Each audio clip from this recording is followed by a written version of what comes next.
So the second way that we can reduce problem complexity is by eliminating parts of the problem that we know are suboptimal. These are called cuts. And when you introduce a cut, often it's done through introducing what's called a cut plane, which is in some n dimensions a region of exclusion within the feasible region where you know that you don't want the solver to explore. So for example, we've shown here a problem where we have some power that's available. The power from the system is available as a function of t, and that power is known before we go into solving the problem and is described by this W sub t. We have a system state that we've introduced, and that system state dictates whether or not the system is allowed to produce power. So at any moment in time t, you have this binary variable y that's in the set of 0 to 1 that if it's 0 prevents the system from actually producing power. If it's 1, it allows you to produce power. So let's introduce an objective for this example. And let's say that we're trying to maximize the production from the system, but anytime we have the system in a state that's on, we incur a cost. Let's say it's some operating cost for that system. So we're, again, trying to maximize the sum for every time step t of the product of the available power times the system state minus some cost times the system state.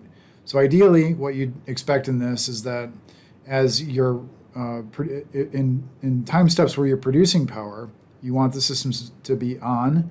In times where you're not producing power, you want the system to be off. So the solver is going to go through and it's going to determine for every single time step whether or not y should be 0 or 1.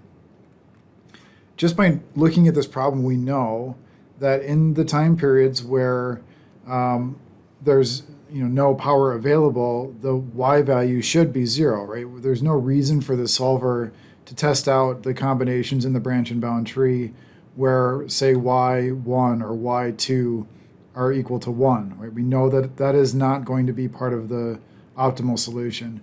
So what we want to do is introduce a constraint that cuts the part of the problem out that allows the solver to look at that unproductive region.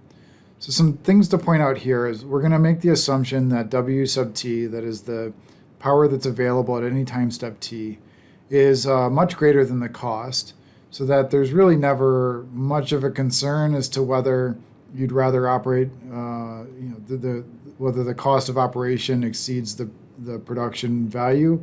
We're just assume it's much bigger. And so anytime you're non-zero, you want to operate. So if we make that assumption, we can simplify this problem by introducing a cut. So that cut is to say that we're going to constrain the value of y sub t for every time step t in the time horizon to be less than or equal to wt times some sufficiently large number, which we'll call m.